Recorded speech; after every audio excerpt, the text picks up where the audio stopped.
All right, it's 12:04 p.m. I'm going to call the meeting to order. It is my pleasure to call to order the 12 o'clock regular PSVS meeting for April 17th, 2025. Madam Clerk, please call the roll. Committee Member Ortiz. Committee Member Abernathy. Here. Committee Member Avery. Here. Committee Member Campbell. Here. Committee Member Dewey. Here. Committee Member Harmon. Here. Committee Member Madlin. Committee Member Rojas Mora. I'd like to just remind the members to activate their microphones so that the audio is picked up on the live stream and on the recording. We'll move on to the public comments portion of our agenda. Statements for items listed on today's agenda are given a 2-minute time limit, 20 minutes total per agenda item. If you have written comments that are longer than your verbal statement, give them to the clerk, who will give copies to the committee. If you're here to make a public statement, please fill out a public speaker card and hand it in to the city clerk here in front of me. Madam Clerk, do we have any speakers? We have received one speaker card for item A on the agenda. Please call the first public speaker. The first speaker is Emma De Coron De La Rosa. Thank you. Good afternoon, committee. My name is Emma De La Rosa, and I am a policy manager with Leadership Council for Justice and Accountability. And I'm here today because today you'll hear a budget recommendation for the use of $114,960,000 in revenue from taxpayers' contributions to the Public Safety and Vital Services Fund, reflecting a 1% increase from the previous fiscal year. Despite the fact that one of the priorities for the use of PSVS funds is to reduce homelessness and to use towards the construction of affordable housing, I was disappointed to see a lack of recommendations for the use of funds for housing programs and affordable housing development. Perhaps it was an incomplete report, not sure, but the city of Bakersfield continues to face a housing crisis. Just a few days ago, there were about 15 residents that were displaced from their homes with nowhere to go. Even though services were, according to the media, offered to residents, we all know that the number of homeless residents far exceeds the number of beds that are available for the community. Moreover, the city of Bakersfield is still not in compliance with the housing element law. As the Housing and Community Development Department states, several federal, state, and regional funding programs consider housing element compliance as an eligibility or ranking criteria. That includes Caltrans SB1 funding, Strategic Growth Council funding, and HCD's Affordable Housing and Sustainable Communities Program funding, just to name a few.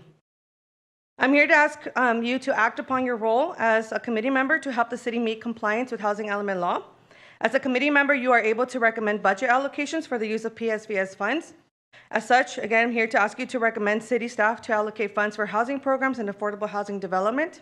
One of the major challenges that we've identified in speaking with housing staff is the lack of funds for the implementation of housing programs. While the city can apply for state and federal funding programs, the city can also leverage and use our taxpayer revenue funds, which, by the way, as you all know, all residents from all income levels contribute to, in order, of course, to implement the programs. Please help the city staff meet programs. Please help the city staff and the city generally, right, meet housing element compliance requirements by providing a funding recommendation for housing programs and affordable housing development. Specifically, it'd be great to ask staff to come back with a budget recommendation for the implementation of housing element programs, which meet the city's requirements to affirmatively further fair housing and ultimately meet housing element compliance. I remind you that public safety and vital services that the funds should be used towards public safety and vital services. I think we can all agree that vital, when we think about that, includes our, housing, right? In order for us to have our survival. So again, please help the city meet housing element compliance and ensure that everyone has housing. Thank you so much. Thank you. Madam Clerk, do we have any speakers for non-agenda items? We have not received any speaker cards for non-agenda items. All right, we'll move on then to item 3 on the agenda, the adoption of minutes. I trust that the other members have had a chance to review the minutes. These were supplied to us electronically a few days ago.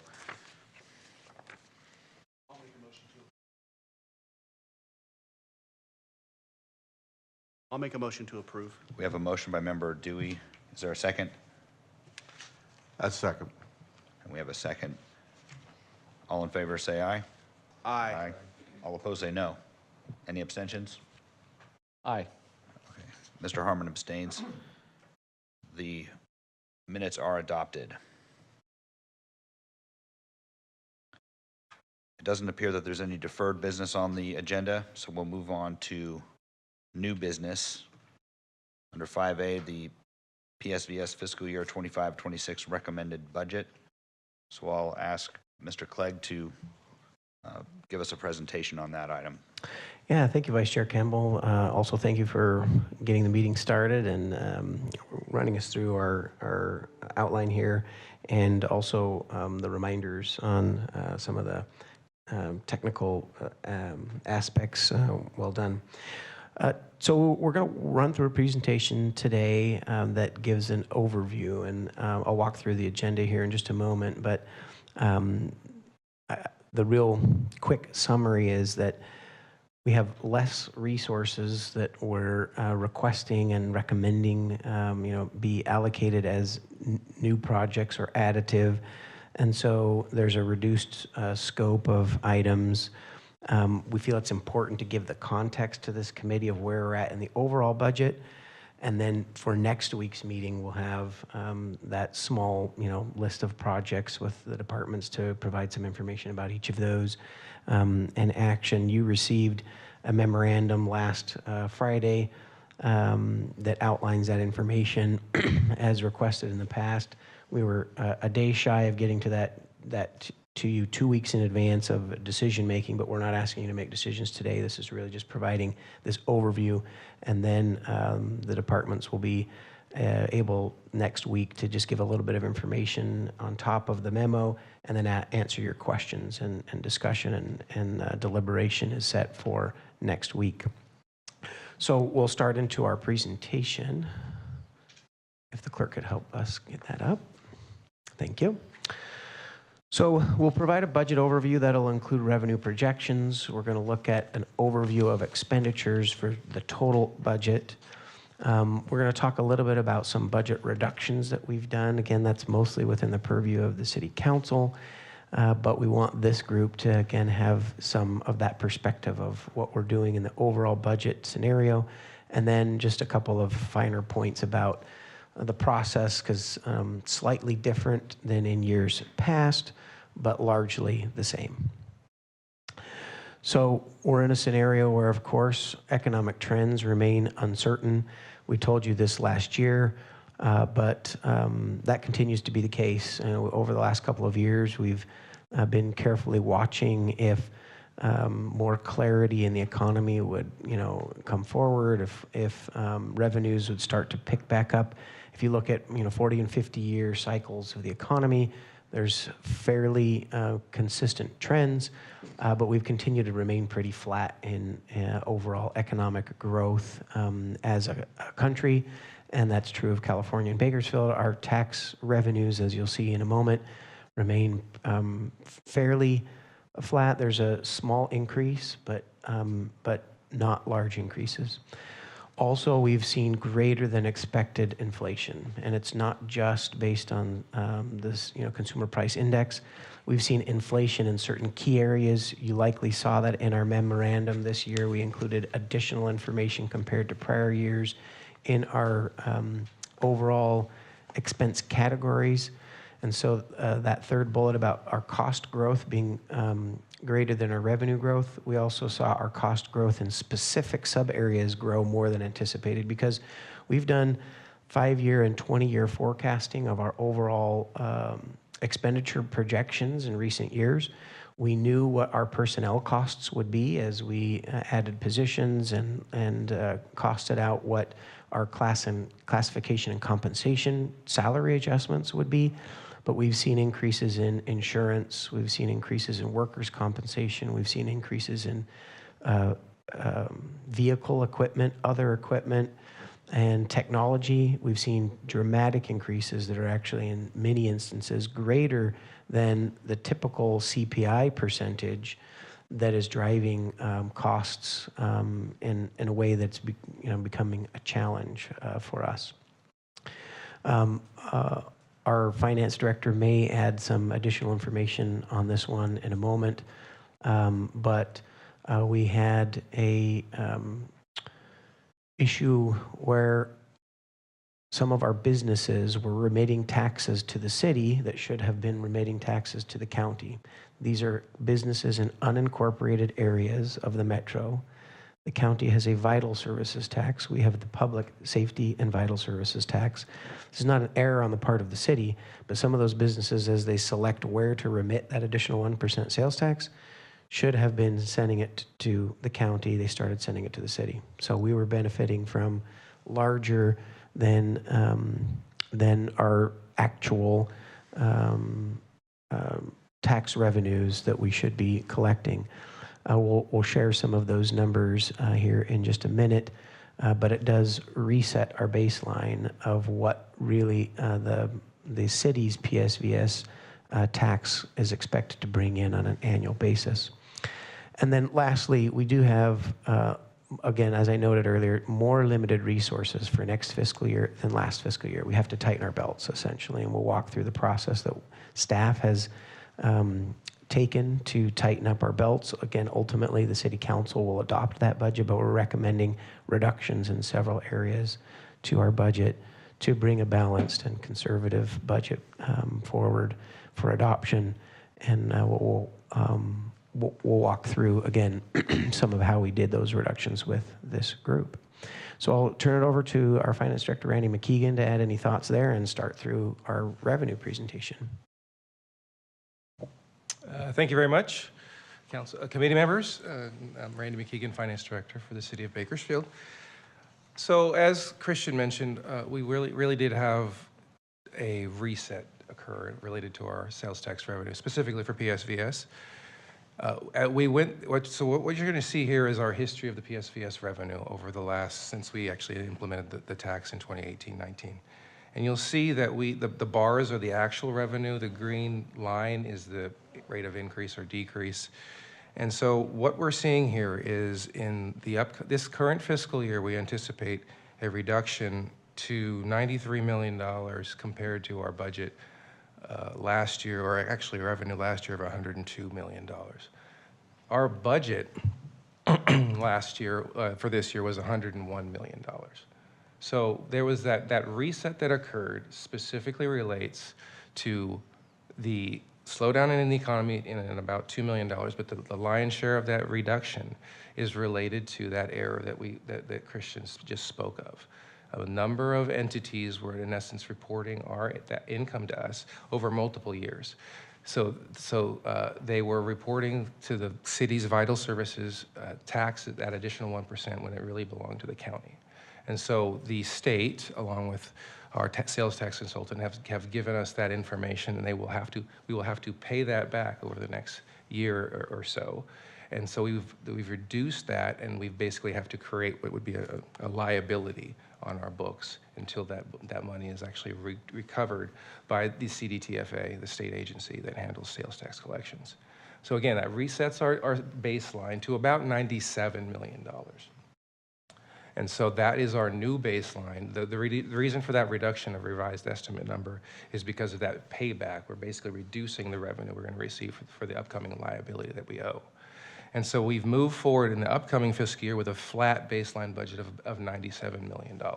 A conservative estimate, if you look at our sales tax consultant numbers, they actually estimated an increase. But when you look at the history of many of the industries in the city, they are experiencing decreases. And we did not want to show an increase until we actually saw actual increases in the upcoming year in those industries. So we are at basically a flat line if you take into account that reset baseline that we just discussed. So we anticipate a $97 million revenue for the upcoming fiscal year. The reason we have 114 and some change million dollars is every year we have additional savings, budget savings, additional revenue, if that's the case, but not this year, available funds that are then rolled into the upcoming year as fund balance carryover. So that in addition to the baseline $97 million, we actually have another $17 million in fund balance savings from prior years that we're in essence rolling in and allocating for budget expenditures. That $17 million is actually an increase from last year.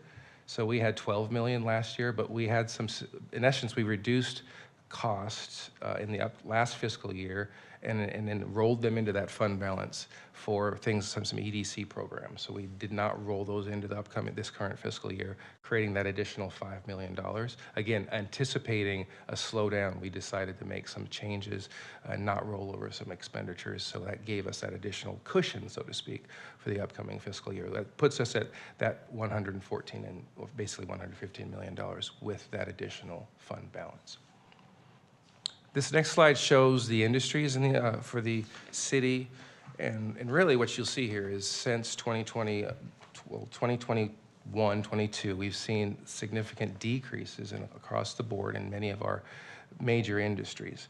So we have autos and transportation. They've seen a 20% reduction since 2021, 22 in revenue. That decrease actually from 20 million to 16 million is in part really related to the errors in the payback that we have to initiate for a major share of the errors that occurred relate to auto sales. And those individual taxpayers were basically collecting based on the address versus whether they were actually in a city or a county pocket.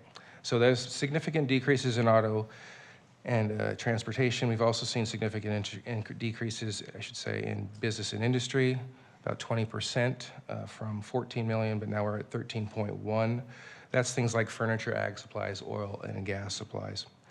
We've also had a 3% decrease in general consumer goods. That's retail stores, clothing, electronics, down to $29.8 million from basically $31.8 in 21-22. So again, when you look at those industries, you continue to see significant decreases across the board in most industries. The only one that really continues to have continual growth is restaurants and hotels, and that's restaurants primarily because people like to eat out in our city, and that continues to ramp up a little bit each year. But again, the majority of the industries continue to see that decrease. So now that we have the picture of our revenues, we will now roll into our expenditures. And as I said, we have $115 million in budgeted expenditures that amount to the 97 plus the $17 million in fund balance carryovers. And you'll see that we had increases, personnel expenditures are $62.2 million. That's an increase of basically $4.1 million from last year. 54% of the total budget is personnel expenditures, so that's salaries, benefits, things like PERS, medical costs. Ongoing expenditures, these are things that are non-discretionary. Christian discussed some of those things that we can't control. Well, that includes things like utilities, which is a small amount, but also related to fleet costs, insurance, technology services, all of those things are going up. So that $9.6 million is a $2.5 million increase from the prior year. Recurring operating are more discretionary, so that's at 22.9. When you take all those into account, those three numbers equal 97% of the annual tax revenue, not including the fund balance carryover. And then we also had, addition to that, those items, we were able to have basically $9 million for capital projects. That is a reduction. Last year we had basically $18 million in capital projects funded by PSVS, and we've had to reduce that to 9. I left that transfer to the general fund off. That basically $12 million it's a $3 million increase of transfers to cover the general fund compared to last year. Again, that relates back to what we talked about that are affecting our expenditures. We continue to see significant increases in those non-discretionary items, whether it's insurance, fleet costs, insurance costs, those are driving up significantly. And then also, of course, salaries and benefits have gone up in the general fund. So that additional $3 million was required to balance the general fund on the whole.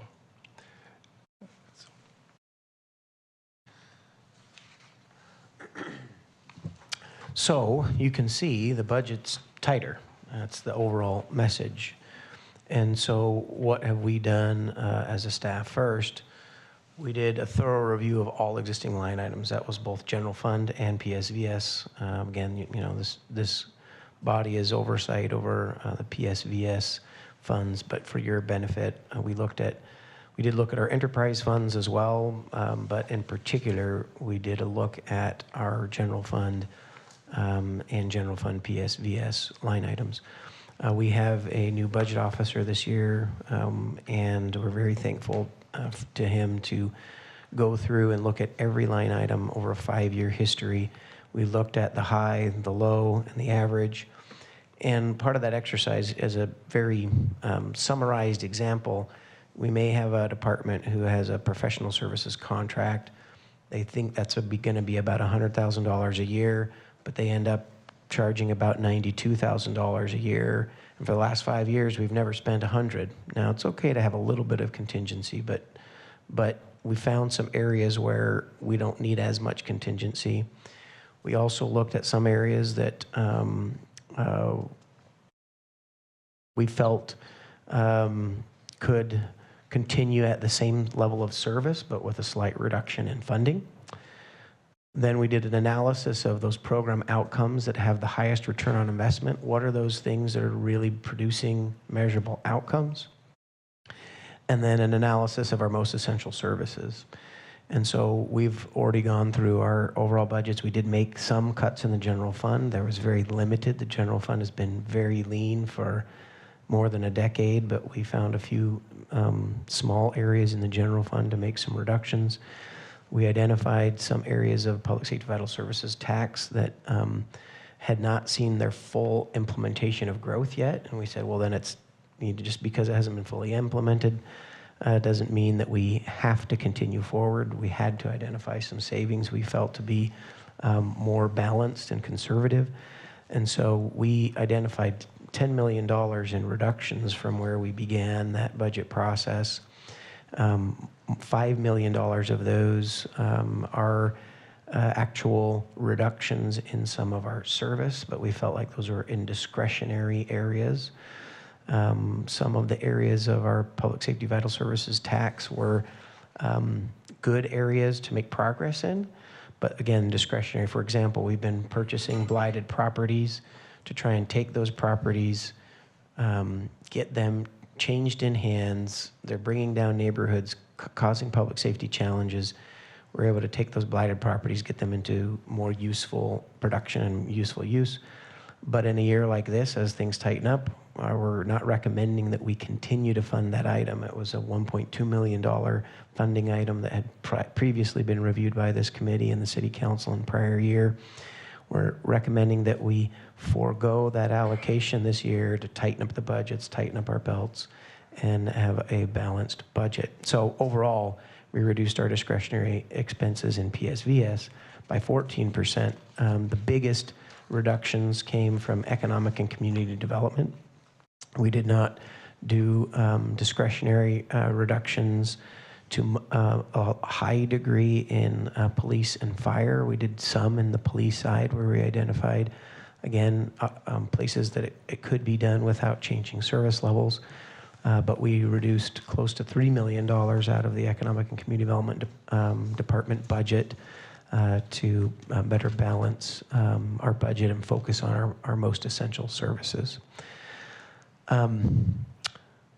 So I anticipate there'll be some questions about both revenues, expenditures, and our process, but this is just a last slide to talk a little bit about the process moving forward. As I mentioned earlier, we'll have departments here to talk through the 14 items that we're putting in front of you this year.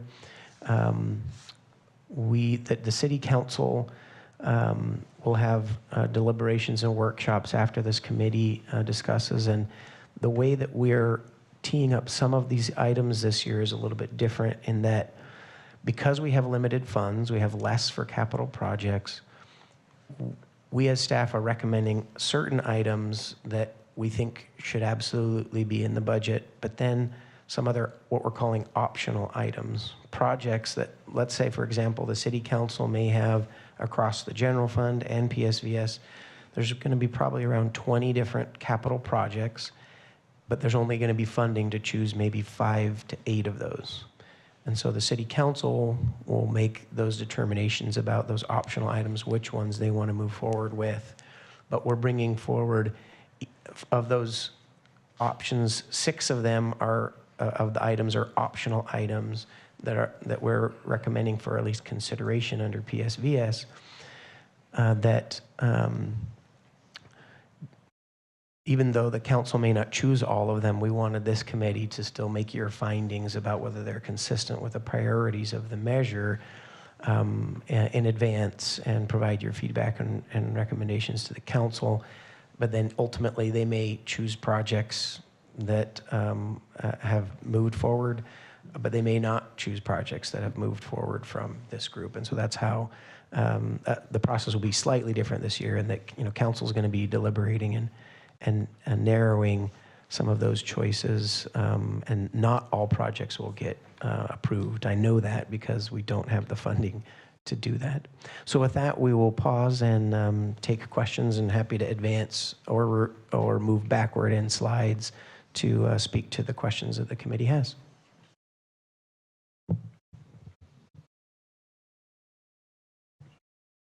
Can I ask how long is this meeting today? It says 12 to 1. Is that what it is? We will meet for as long as the committee wants to meet, but we anticipate the content that we've prepared is this content that we've just presented, and so what's left is questions and deliberations. And then next week, I how long is that? I anticipate next week will be 2 hours because we don't have that much time of presentation, but we want to make sure there's sufficient time for this group to discuss and deliberate those 14 items that are in front of you. Okay, because there's a lot. It's the first any of us are seeing any of these materials, so there's a lot of issues, I think, that I wasn't sure how we were allotting with staff and everything. But it did say 12 to 1 today, so I thought that's pretty tight. Okay. Do you have any questions based on the presentation? Okay, we'll go ahead, Ms. Abernathy. You can start. Well, did you ever consider a hiring freeze in the last 5 years on considering that a lot of hiring has come out of Measure N money, sales tax money, and that can fluctuate in a whole lot more than what we've seen based on what could happen in the next couple of years as things settle out regardless. But losing the oil industry and a lot of the ag industry is obviously going to affect spending.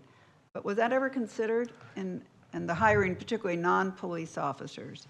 Yeah, that's a great question, committee member. We have actually implemented 2 different hiring freezes in the last 5 years at different times. And I'm glad you asked because I failed to mention that, and this is going to be a little bit of a long answer, but I think it's good information.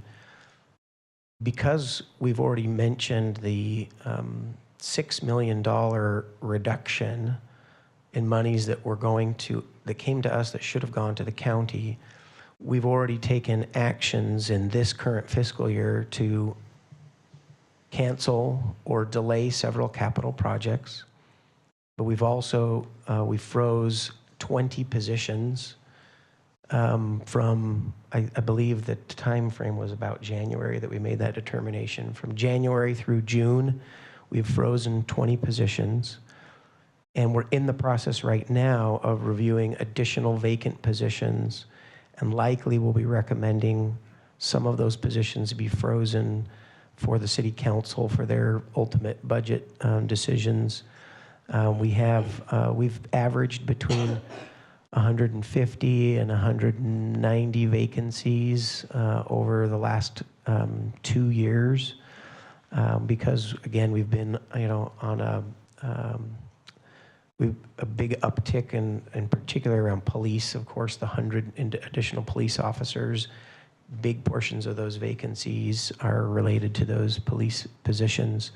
As we're So narrowing, just so you don't, I was just Yeah. going to say, how many more employees do we have today than we had in 2019? Because this passed in 18. yeah, we have now just for PSVS, we have some of our enterprise funds. We have the solid waste and the water and the wastewater. There have been some position increases there, but in PSVS, it's about 340 positions have been added since the measure was adopted.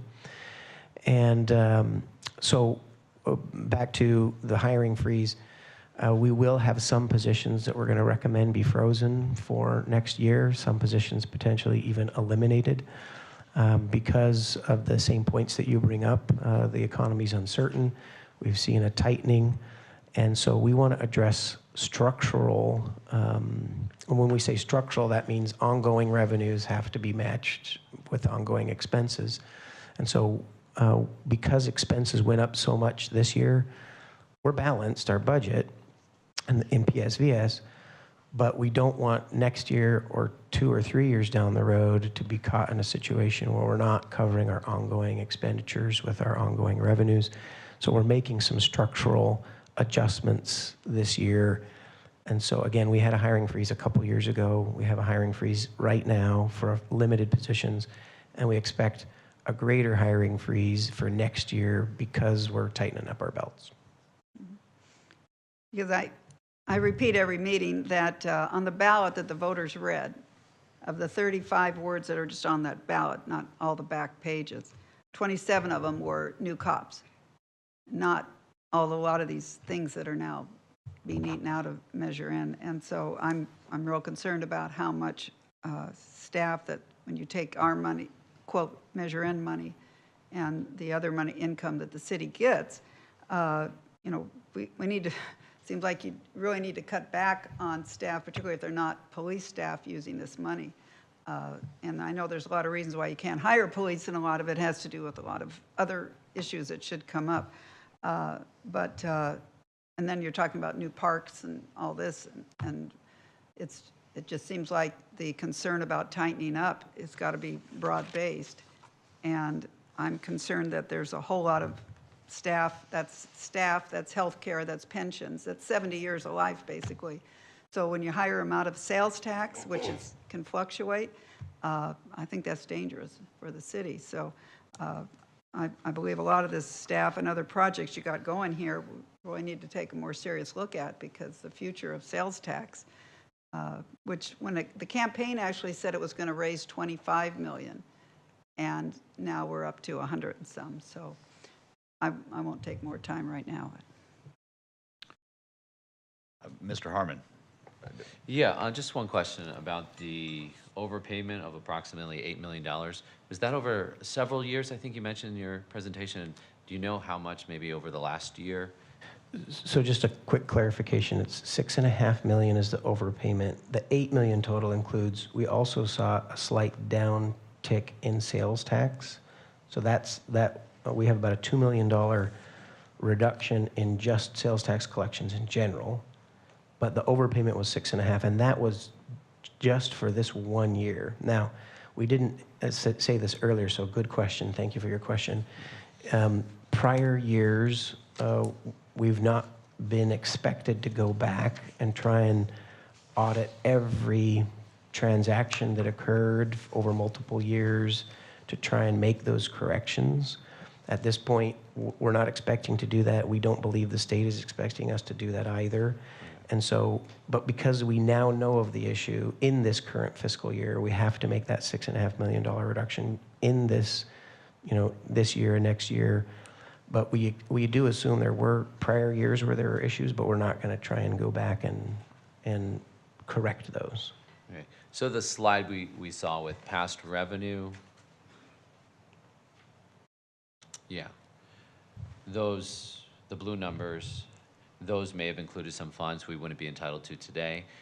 We assume as much, yes. How much of the reduction in projection to the 97 million is related to the county issue versus economic downturn? Pretty much all of it is due to the county issue. economic conditions, as Mr. McKeegan noted, our consultants are saying you probably could, assume some revenue there, but we're just being very conservative and assuming we're not going to receive additional revenue. But pretty much the entire reduction is due to that change in funds that are going to now go to the county and not the city. Okay. Thank you. Ms. Madeline, did you have some questions? Not, not really questions, I think, but to a couple of points that were brought up. The hiring freeze has been for a few years, so obviously you can do without. It's always more comfortable to have, more staff, but I just recently actually went through something, and in a million years, I didn't think it would work. So I brought in an interim CEO, and in 6 months, we went from 101 to about 71 people, getting the same thing done. And she did that in like 6 months, but just ripped through the middle of it. But we're getting all the work done. But the inefficiencies that she found and brought up and showed me were pretty, people just sitting around. So it's I wouldn't have believed it. I didn't want to spend the money, but it saved me a lot. So anyway, just, another idea because, and hopefully I don't do that again. Just, hey, somebody's overworked, we need another one, and get back to that place. So, thanks. Anyone else? Mr. Avery. I want to piggyback on that question. So what's the rigor that city staff do to do a return on investment on both people and services and products that you buy? What kind of a rigor do you go, because that goes to the issue of if you've got a line staff that's going to save you lots of money versus someone just filling a seat. It's a difference, and I think that's what you're getting to is the productivity and the rigor of, because you don't want to free staff if that staff person can, either save you some money or make you some money. No, that's a great question and a good point. And so this will be a little bit of a long answer too, but I think it's in the spirit of, the interest of the committee that we have several different ways that several different tools that we use to analyze.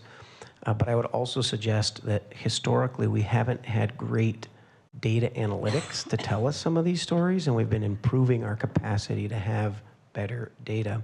The first thing that I would point to is that I've actually been sharing with our department directors that within the resources that they have, because I think historically we were a little more rigid. It was, hey, you just, you have to use these positions, this funding, this way. And, the way that you solve problems is you ask for more positions. Well, I've said, no, what I really want you to do is organize around the work. What do you need to get done? And so what does it take to get that done? And if you can say, hey, you know what? I don't need maybe those 3 vacant positions I just can't fill, but if I could change them to be this other position and get 2 of those instead of 3 of those, I've given them direction that please come back with those kind of analysis and recommendations that if you need to restructure how you're staffed to meet needs, because, with the great resignation and the change in the nature of work, we're finding that some positions are really hard to fill and we're not delivering services exactly the way that we always have. And so let's think about delivering service for today's needs, not maybe what were yesterday or last year's needs. So we've done several changes where we've actually taken, like I said, 3 positions and swapped them down for 2, or changed a higher level position that we just can't hire because the skill level is something we can't really get, but create a lower level position that can do most of that, and then fill the gaps with some other team members doing those, a handful of higher skill things. So each time we have positions that we're looking at, we have a review process where we also ask, is this the right level of service that we're trying to deliver? Is there some other way to deliver this service with a different classification that may not be as costly, or that can be for a type of job that we can actually fill? It was just actually until this year that we've created and again, our new budget officers worked closely with our human resources team to create a more rigorous process for when departments make these position requests. It includes, some electronic forms and some mathematical analyses that we do. It's not to say that we've never done that before, but it's been a little more case by case, and now it's much more systematized. But getting to your question about what are some of the ways that we look at overall costs, I would have to say first, for sort of supplies or commodities, I can't really think of a way that we assess that return on investment. If the finance director wants to share some, he can as I walk through some of these other examples. But we do look at program and project return on investment, and we do look at employee measures. So the city of Bakersfield, just for reflection, had never adopted what I would say be an industry standard of having key performance indicators.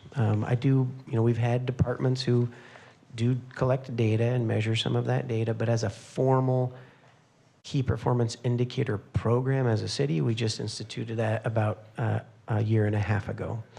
And so we're now creating those data collection systems to go and collect that data and say, and the way I put it in my simple terms is, how do you know as a department if you're doing your job? What would be the data points that say you're accomplishing your overall goal? We established those last year. We included them in the budget document last year. We've been measuring against those this full year, and we'll have a report at the end of this year on a department and a program by program basis, these key performance indicators.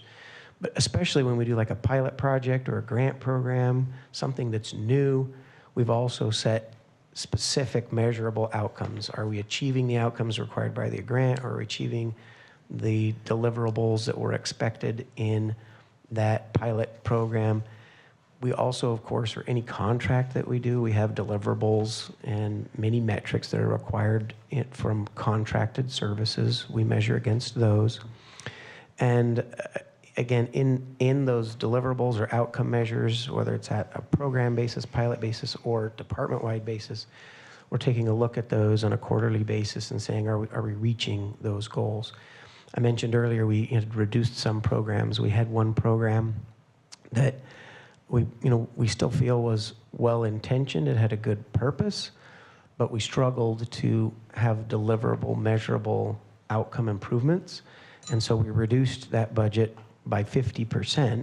We still left a little bit in there to continue to meet some of the expectations we've set with some of our stakeholders, but we reduced it significantly because it's not producing the results that we had hoped for. On an employee basis, again, we look at performance evaluation, we look at function, and we look at overall costs, and is there a way, again, to deliver that service with maybe, again, a couple classifications that are a little bit different. And one example we had recently was that we were actually outsourcing. We were paying for professional services to go and have repairs done. And 4 years ago, that was more cost effective. But as we reviewed those contracts, they've continued to escalate their pricing as well as they try to hire qualified people. Their prices have gone up by double digits. And we found that we can actually do that same service in-house for less. Now, there are many instances where we can get services outside for less, but in this instance, the scale tipped, and we said it's going to actually save us money to now hire a position to do that work because it saved us probably $10,000 or $20,000 in a year to do that. And while that is not the biggest chunk, those all add up over time. So those are just some of the ways that we make some of those measures and analysis. I applaud you for your data collection. What we found in our business, the more you know about your data, the better decisions you can make as your business. And so I applaud you for doing that. And they may even go in the next phase of creating a data warehouse, so then you can create benchmarks and you can have dashboards, and your management team can be seeing exactly real-time what's going on. So I applaud you for what you're doing. Yeah, thank you for that feedback, and you must be reading notes of some of our council members, because we had a council member recently ask us to, ask us whether or not we had a data warehouse, and the answer is we haven't gotten that far yet, and we need to do that. And there is some cost to implementing those softwares, but in the long run, it creates major efficiencies to collect that data, in a routine way, and be able to look at it regularly, as opposed to asking staff to sort of manually generate some of those reports. That really is the next sort of iteration of our key performance indicators, is to try and create that data warehouse, data dashboards, and we think it'll take a little bit of time, but that's definitely the direction we want to move in. My last question, and this could be a naive question. I don't know if I'm asking the right question, but I see on the information I have in front of me that your proposal is to transfer almost $12 million to the general fund using PSVS funds. And so I'm asking, help me understand, why would we consider doing that? It's a great question, and we highlighted that because it's been an area of interest. So in the first few years of PSVS, we weren't doing that. 3 years ago was 2 budget cycles ago was the first time that we did that, to the tune of $8 million. Last year was about $9 million, and now we're at this number. The general fund, and if I may, because I hear this often, I hear folks say, well, we don't want to pay for that out of PSVS, pay for that from some other source, pay for that out of the general fund. The general fund has no money to pay for additional things from. 80% of the general fund is police and fire personnel costs. There's a few other things in the general fund, granted. We have some general functions that the city had to have before PSVS. We have human resources, we have finance. Some of our technology services is in the general fund. But very lean operations, our HR staffing levels, finance staffing levels, on a sort of per capita basis and also per budget basis, and comparable organizations of our size. We have very small HR finance teams because historically, frankly, they had to and keep them small, but also we've just learned to run a pretty lean shop. And so we've struggled. We've looked hard as a management to say, how do we go to council and say, here, let's tighten up our belts, even this year, let alone prior years where the general fund started to have costs that exceeded our ability to pay for it all out of solely those general fund revenues without general fund PSVS revenues. The reality is, we've made some adjustments over the years, but you can't really balance the budget unless you take some pretty big cuts to police and fire. And the reality is, the measure was passed, as has been noted, largely to make sure we had better public safety. And so it's counterintuitive to make cuts or layoffs to police and fire on one side to then say, but let's go back and hire up or restore them on the PSVS side. And so that's why the council has chosen to continue to fund those core general fund activities with PSVS funding. So do those $12 million get focused to police and fire? They don't. Just to be really candid, we don't sort of carve them out just for public safety purposes. From an accounting standpoint, I suppose it would be possible, but would create a lot of extra accounting and work that doesn't, and again, respectfully, in my purview, doesn't have a big payout because it would, we would just find the portions of the general fund to dedicate those towards, and other portions of the general fund would support the remaining general fund. I'm not sure it helps us. And so I think it looks to optics. Sure. If our purpose is to fund police and fire, and then we give $12 million just to the general fund, I think the optics to the public, anyway. Understood. I understand the Yeah, yeah. paperwork and. Understood and agree. Functionally, we haven't done that to that level of detail. Anyone else have comments or questions? Go ahead. That whole, none of that made any sense to me. The whole The general fund? analogy, yeah. I don't know if it needs to be, it was vague Okay. to me. If I could try perhaps again then, let's say, what would we do if we didn't do that? If we did not transfer $11.9 million to the general fund, what would we do? We would go and have to cut $11.9 million out of the general fund. So we would go to the departments and ask them to make enough cuts to represent $11.9 million in reductions. Again, we could probably get a few, $100,000 here and there from the small departments, but there's no way that we can achieve $11.9 million in cuts without laying off police and fire personnel. Well, then the process is not correct somehow.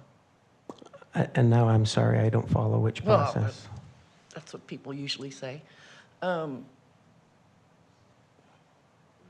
Fix it on, you're transferring it to fix what's already going on with cuts, so we're transferring it in a lot of labor and time and money, and then using it again over here. So the process, you're doing it twice. Well, by On the doing hire, rehire, fire, whatever. precisely why we do not fire folks and hire them on the other side, we just transfer the money instead of doing the double work. That's why we transfer it, so we don't do the double work. Okay.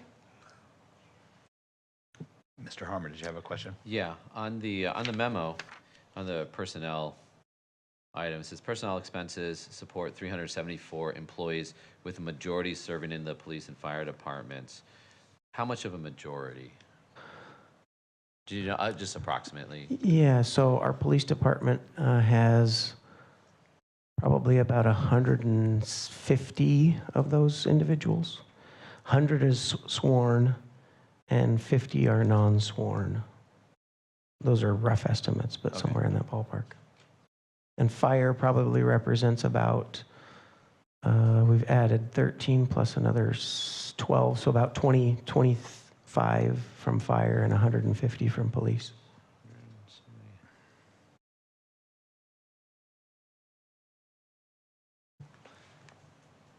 Is the fire department's budget so low that they can't pay for out of their budget new urinal, that take it from this? I mean, you got so specific on that, and yet, and then secondly, have you ever thought about saving a chunk of the sales tax money? Because the future is always unknown, but to hire people with it who are going to be there 65 years, payroll, benefits, retirement, it just seems like we're just looking at this chart. We're like just taking every dime and spending it all, and I don't know what the future looks like, but this, to me, looks like a train wreck. So great questions and points. When the measure was first passed, a huge priority was to create a reserve savings. We have more than $50 million that we've put aside in savings. Prior to the measure passing, we had $5 million in reserves, Randy? $5 to $8 million in reserves. We've increased that above $50 million in reserves. And just again, you've heard this before, but some reflection is that most cities, even large cities in California, we're one of a very few that actually meets a 2-month cash reserve. That's a recommendation as a best practice for local governments by the Government Finance Officers Association. There's only 2 other cities that I'm aware of that are large cities in California that meet that expectation as we do, and so we've set aside a big chunk of money into those reserves. We've also increased our facilities reserve as a result of this funding, and we've also started a pension trust fund that's saving against future pension costs. So yes, we're saving money, but also that was one of the reasons the council adopted a policy that we try and leave a certain percentage of this PSVS revenues for, one-time projects or other needs. And on the PSVS side, we have not increased PSVS personnel to the level that it's eating up all of this funding. Again, it's about 50% of the funding. But when you account for these transfers to the general fund and some of those other discretionary items, it's a lot. But again, we have about $20 million in recurring operating costs that are not ongoing that can be reduced. If council determines that we need to spend them on something else, we can change and reduce those. As well as we've been setting aside money each year to do capital projects. Again, those are just good opportunities to determine whether or not we fund those one-time projects, but council could choose to not fund one-time projects or to put additional in savings. But there's a balance between having so much in the bank and not meeting community needs versus having enough in the bank. One of the things I would say, though, that speaks to your point, the increase in the non-discretionary items outside of personnel this last year was far more than we expected, and that has given us a big pause. That's why we're doing the hiring freeze and we're cutting out some of these other operating discretionary items, because we have to rebalance structurally. The increment that's left for either savings or one-time projects is too small, and we clawed back to create more of that space and have to keep doing that to make sure that our ongoing costs can be met. All right. No one else is raising their hand, so I've got a few questions for you. You used a couple of terms, tightening up our belts and very lean operations, that bring to mind maybe an indelicate analogy. But there are two different ways to tighten one's belt. One is to physically fasten it in a tighter way, and the other one is to grow into it so that it's tight. And looking back at the projections when this measure was put on the ballot, I believe it was a prediction of $50 million in annual revenue to the city. This is only, 6.5 years ago, 7 years ago? And as we see, it's performed to a degree that's much greater than those expectations were.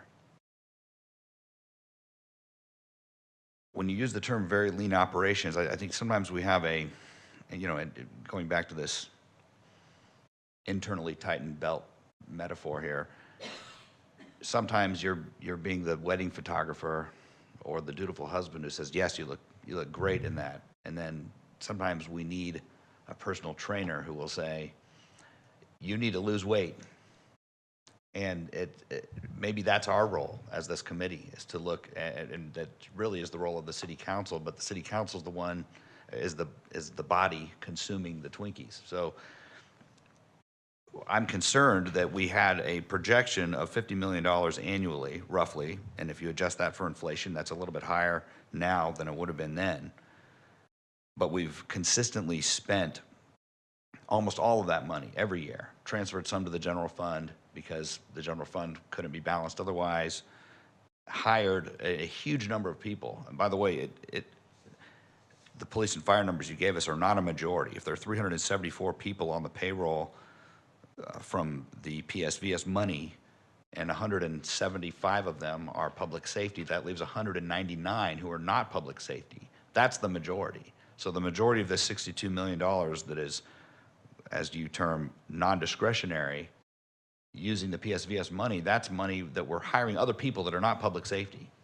So we have, you point out, we have this large percentage of our budget is public safety, police and fire, which are the main duties of the city. Those are the things that the people expect from the city government. We have all this other money now. We've raised the taxes on the people, on the taxpayers, and we're using that money for all these other things. 199 employees that are not public safety, when public safety was the central focus of that ballot measure. It was all that was used in the marketing for it. It's almost everything that's discussed on the actual language that was on the ballot. We've been over this before in previous meetings. But now we have 199 out of 374 employees, which is a majority, contrary to the literature we've received, consuming these funds. And if you just look at the personnel expenditures, it's $12 million over the projected revenue. And then unrelated to the PSVS money, but in a similar vein of what I would characterize as perhaps irresponsible management, we have this sewer rate increase that's tripled, almost quadrupled for the homeowners in this community. And because we're suddenly surprised by this massive expenditure that's necessary for infrastructure. And so, and now we're hearing, well, we have these unexpected or unanticipated changes in the economy, unexpected or unanticipated increases in insurance expenses. So now we're being responsible. We have very lean operations. We're tightening the belt. We're being conservative. These are quotes that you gave us this morning. And it seems like we're being frequently blindsided by sudden increases in expenditures. And should the public not be able to expect of the city administration a little bit of foresight when it comes to unexpected changes in the economy and unexpected things that are going to come in, like this, we've been collecting taxes on behalf of the county, now we have to pay them back.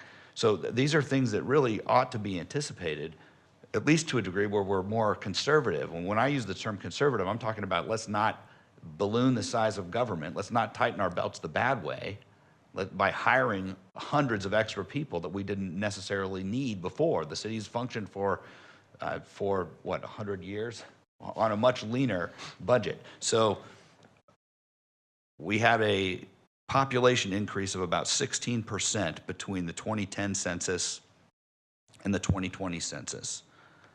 We've had and if that trend continued, that would be about another 35,000 people since 2020. But the size of our city expenditures has increased, at least when it comes to the commitment to employees, by about 50% since we added this sales tax. So going back to another part of your presentation, you refer to program outcomes versus most essential services. And a lot of this is perhaps city administration or government administration jargon.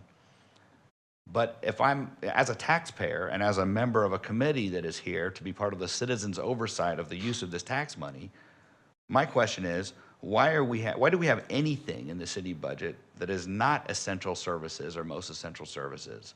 Why do we have hundreds of new employees since this tax increase?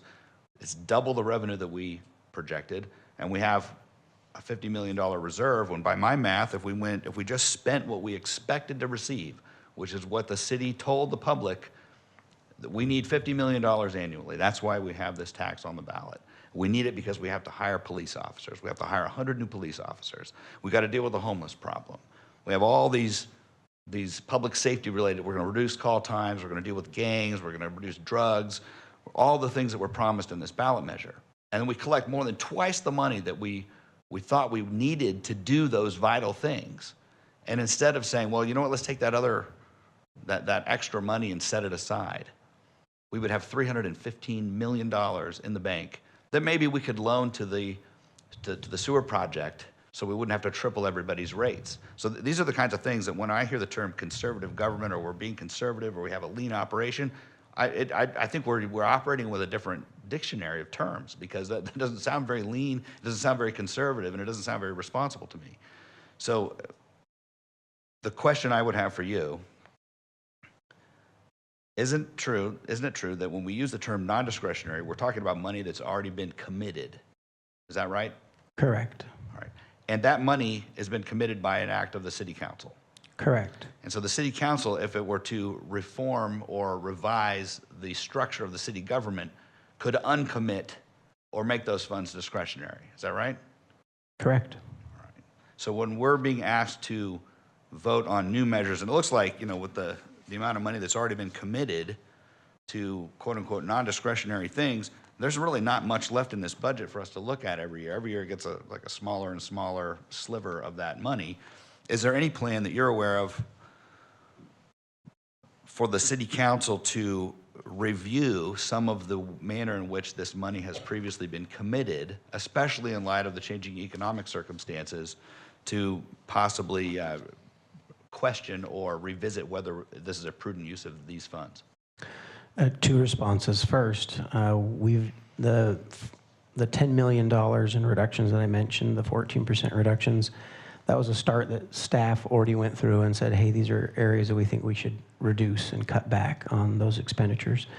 Second, City Council has asked us to, in this upcoming budget process, to go back and look at what does constitute the fullness of the PSVS budget. You know, how many positions, how many programs have we added in, and take a look at those in whole. I mean, every year the council looks at the entire budget in whole, but often it is more about sort of what are the changes to the budget? You know, what are we taking out? What are we adding in?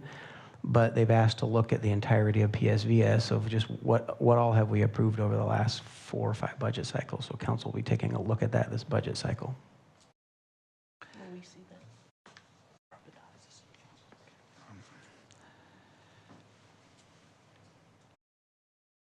If we could, this is a slight adjustment of the tone of my questions. If we could move to the next slide where we had the different categories of revenue. For my curiosity, under business and industry, are those purchases made by businesses and industries in Bakersfield that are subject to the sales tax? No, those are the industries that are defined under that category. So that would be ag suppliers, oil and gas suppliers, those types of things. I see. So people that sell to these industries. Yes, exactly. Okay. Yes.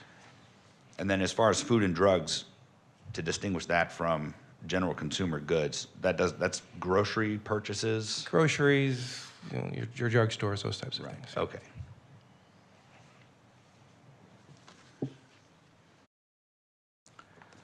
Going back to the money that was taxed inadvertently on businesses that are outside of the city limits, some of those years would be before the county enacted their tax, presumably. Is there some kind of an audit of those funds that's underway to perhaps refund tax revenue that was collected that wasn't due? So, yes, you're spot on there. Before the county initiated their new 1% sales tax, they, in essence, didn't have the metrics to sort of compare and contrast the collections to. So when the county initiated that tax, that is when their sales tax consultant, which is actually our sales tax consultant, was able to analyze the returns and recognize that there was this difference that was occurring in those, basically the first year that they actually started collecting those funds. So the prior year allocations that were erroneous for those states, for those sales tax companies, that is actually not analyzed by the state because of the volume and the ability to really track back to it. There are some large purchases. For example, a solar company may have been charged. They're able to identify that one taxpayer easily. But when you're talking about numerous individuals coming into a Best Buy, for example, there's just not a way for them to analyze that and then push it back out and offer refunds. So it's essentially just a windfall to the city? It is additional revenue to the city, yes. All right, one final question. This is more in line with my initial comments, but is there some sort of a process that the city is contemplating or implementing to perhaps have better foresight or plan for unexpected changes in the insurance market, the labor market, the inflation situation, the economic conditions that affect our revenues, that perhaps we as taxpayers can expect so that we are not surprised so frequently? A couple thoughts. We have had a 20-year long-range financial forecasting tool. I say have had, we did that about 4 years ago we update it from time to time, but it's been a couple years since we've done a large update. We're anticipating doing a big update in this next year. There's a few cities that will use a 20-year forecast. Not that many. 20 years is hard to forecast, but it's worthwhile. More cities use a 5-year forecast. We have a 5-year in our 20-year. Many cities, don't even do well at the 5-year. But in my 20 years in public administration, I've never seen economic conditions be quite as uncertain as they are in the last 2 years. That even includes the Great Recession, was even more predictable than where we're at today.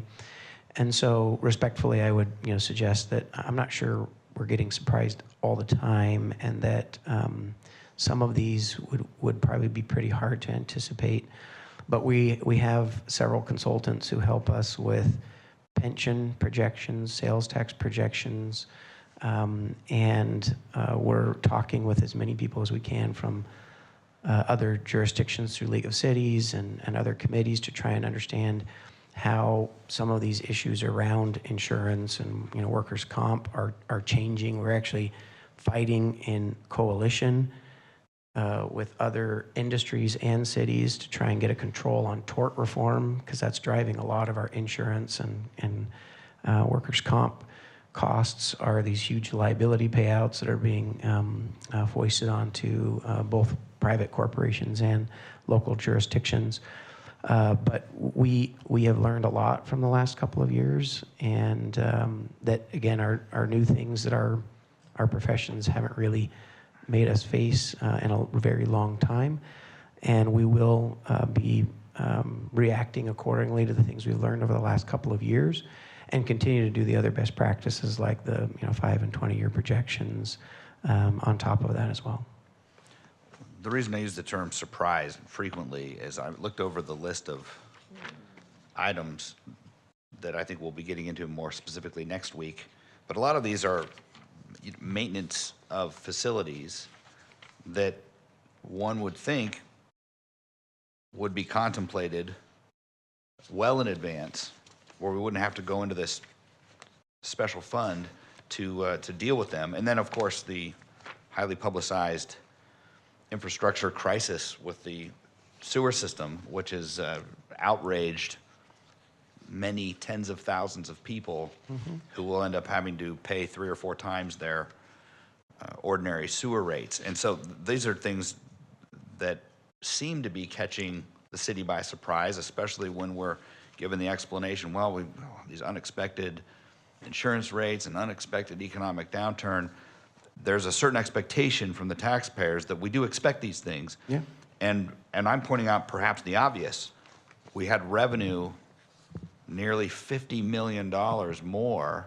In fact, since this tax was implemented, I did the math, it's about $314 million in revenue that we, according to the ballot literature, was unexpected. That's a pleasant surprise, as opposed to the unpleasant surprises of these new expenditures, which would easily be covered if we had simply limited our spending of this new tax money to the number that we expected to spend. So I guess the issue I have here is, why is there such an urgency to spend every dime that we collect just because it's an unexpectedly high number? And I've previously suggested, as a member of this committee, well, have we contemplated reducing the sales tax by 0.5%? And I'm laughed at. Why would we ever do that? And I'm cautioned how devastating it would be to the city if this tax were to be repealed or if it were to be reduced.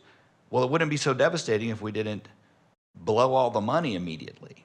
And so that's the thing that I'm concerned with, is that we're not being responsible. We talk about tightening our belts. We have tightened our belts. We've tightened it by getting too fat.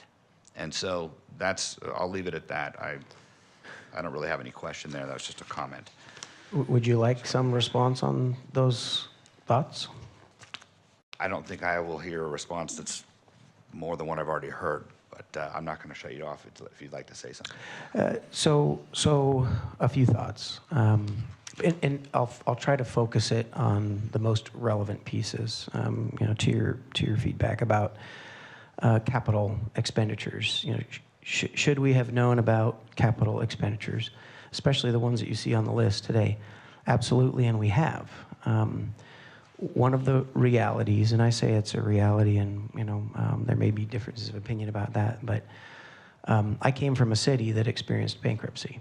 I went there to help restructure that city because they had poor fiscal practices and had overextended themselves far too much in 4 or 5 different categories.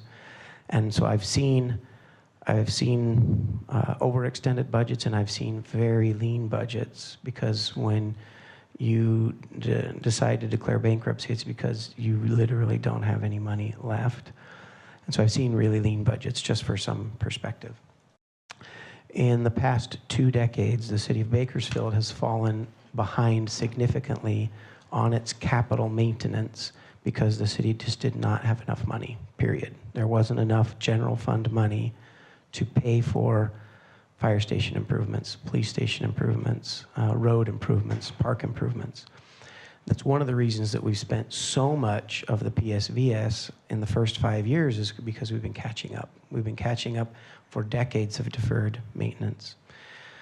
The sewer rate increases, as just a quick example, and that's another topic that is going to have a much broader conversation, but really quickly, when I arrived in 2020, I said, how is it possible that people are paying $250 a year to support their sewer functions? It can't be possible, I thought to myself. I mean, because I'd seen other cities, how much they pay. And in fact, it's not possible. But I said, let's go do the homework. Let's get on this as quickly as we can. But it took us several years to go do the homework to say, what's the right amount? What's it going to take to do a 20-year capital project outlay estimates? And so we took a few years to make sure we were really determining what were our long-range costs to catch up on this capital that we have not been investing in for too long. It feels great to say we have the lowest sewer rates out there, but if we're not collecting up enough for our pending capital costs, so we know we're going to come at some point, we're actually doing a discredit to our ratepayers, because then now we see this much bigger increase than if we had probably done more incremental increases over time. So yes, there are many costs that could be anticipated that we should stay ahead of and address, but we've been behind for a really long time. I would also just argue that, not argue, but just point out that a majority of this committee and the city council have determined that it was worthwhile to spend more of beyond the 50 million, each year, to do some of those catch-ups and address deferred maintenance, as well as some quality of life. Again, a majority of folks have said that's it. Rather than put it in the bank, we want to catch up on our park maintenance. We want to, create park rangers. We want to, do some economic development, because we've been so far behind. I appreciate and receive the feedback shared, I think, by the whole committee, but also by you, Vice Chair, of the analogy of expanding to fit the belt. A good analogy. It's given me some good reflection, and appreciate that some of these economic conditions have been frustrating for us too in some unexpected ways, but much of the catch-up work that we've been doing, not only in personnel, but more so on the capital side, we knew we were way behind, and we've been playing a lot of catch-up.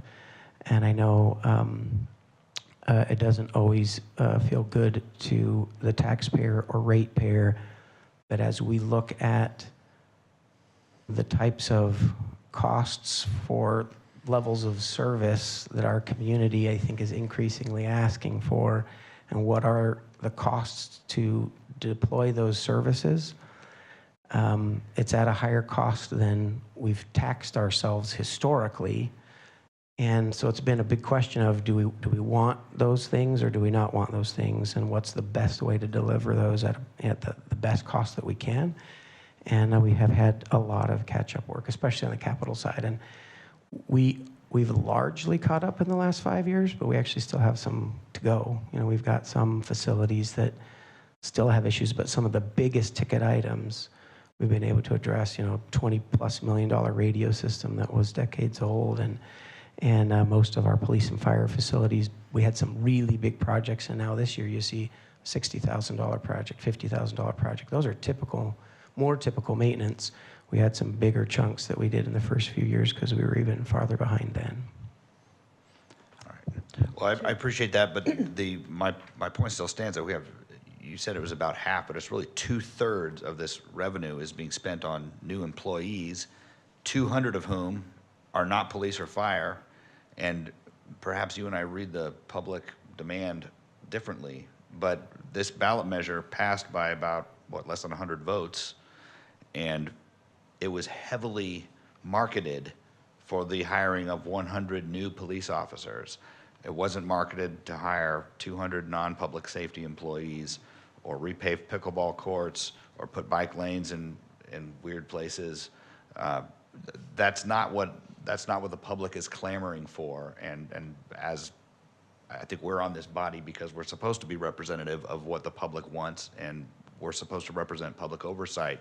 So that's the feedback I'd like to give you, is that I don't see a lot of this as being the vital services that the public expects or demands from the city. I also don't agree with the characterization of most of these expenditures as catching up on capital investment, because we've committed ourselves to 375 people, 200 of whom are not public safety employees, for the duration, unless the city council decides to fire people or lay people off or do things that are very unpleasant and uncomfortable and undesirable. So that's we could go on probably all day. Perhaps we should Feedback have lunch received. sometime. All right. Thank you. Anybody else have any comments before we adjourn? Just a quick question. How many people are on your staff? The city manager's office, we have probably close to 12 to 15 members of the city manager's office, if that doesn't include our violence prevention team. So and that becomes the city manager's staff. And what was the difference between when you took the position after Tandy, which was 19, to today? Yeah, we've probably doubled in size in the city manager's office. Okay, thank you. All right. I believe that's all of the items that are on the agenda for today. So the chair will entertain a motion to adjourn. So moved. We have a motion. We have a second by Ms. Abernathy. All in favor say aye. Aye. All opposed say no. All right, the meeting's adjourned. Thank you.